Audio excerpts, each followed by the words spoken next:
The Israelites did evil in the eyes of the Lord, and for 7 years he gave them into the hands of the Midianites.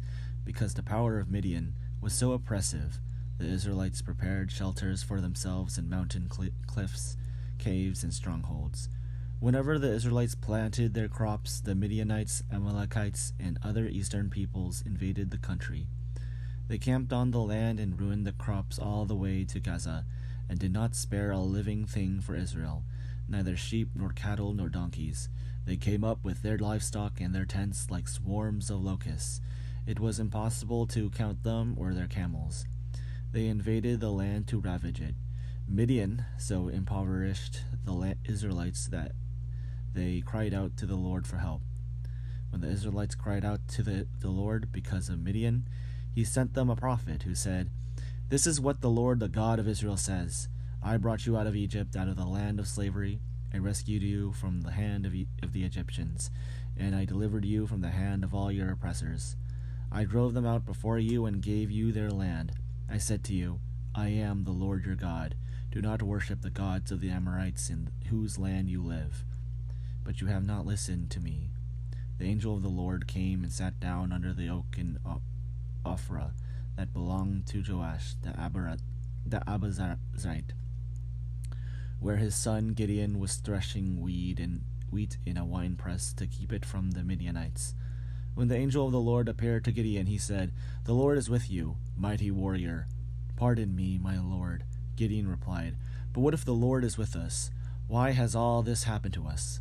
Where are all his wonders that our ancestors told us about when they said, 'Did not the Lord bring us up out of Egypt?' But now the Lord has abandoned us and given us into the hand of Midian."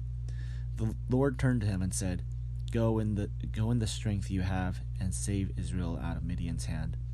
Am I not sending you?" "Pardon, my Lord," Gideon replied, "but how can I save Israel?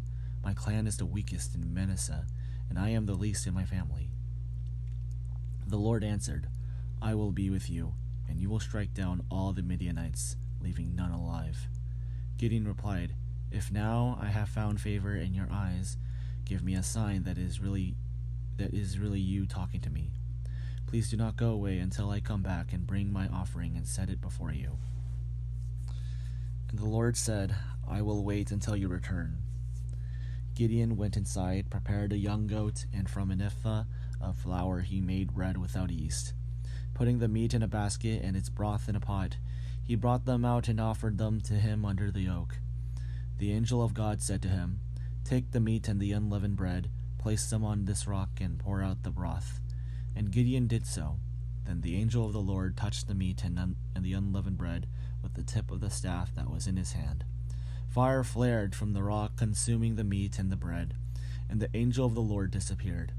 When Gideon realized that it was the angel of the Lord, he exclaimed, "Alas, sovereign Lord, I have seen the angel of the Lord face to face."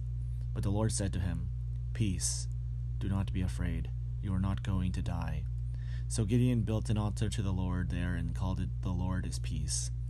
To this day it stands in Ophrah of the Abiezrites.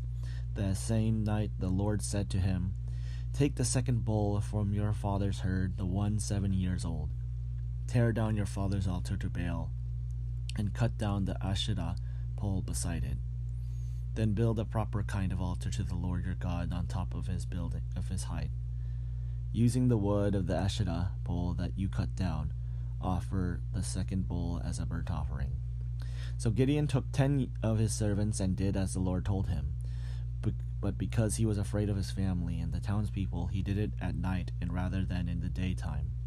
In the morning, when the people of the town got up, there was Baal's altar demolished, when the Asherah pole beside it cut down, and the second bull sacrificed on the newly built altar. They asked each other, "Who did this?" When they carefully investigated, they were told, "Gideon, son of Joash, did it." The people of the town demanded of Joash, "Bring out your son. He must die because he has broken down Baal's altar and cut down the Asherah pole beside it." But Joash replied to the hostile crowd around him, "Are you going to plead Baal's case? Are you trying to save him? Whoever fights for him shall be put to death by morning. If Baal really is a god, he can defend himself when someone breaks down his altar." So because Gideon broke down Baal's altar, they gave him the name Jerubbaal that day, saying, "Let Baal contend with him." Now all the Midianites, Amalekites, and other eastern peoples joined forces and crossed over the Jordan and camped in the valley of Jezreel. Then the Spirit of the Lord came on Gideon, and he blew a trumpet, summoning the Abiezrites to follow him. He sent messengers throughout Manasseh, calling them to arms, and also into Asher, Zebulun, and Naphtali, so that they too went up to meet them. Gideon said to God, "If you will save Israel by my hand, as you have promised, look, I will place a wool fleece on the threshing floor. If there is dew only on the fleece, and all the ground is dry, then I will know that you will save Israel by my hand, as you said." And that is what happened. Gideon rose early in the next day. He squeezed the fleece and wrung out the dew, a bowl full of water. Then Gideon said to God, "Do not be angry with me. Let me make just one more request. Allow me one more test with the fleece, but this time make the fleece dry, and let the ground be covered with dew." That night God did so. Only the fleece was dry, all the ground was covered with dew.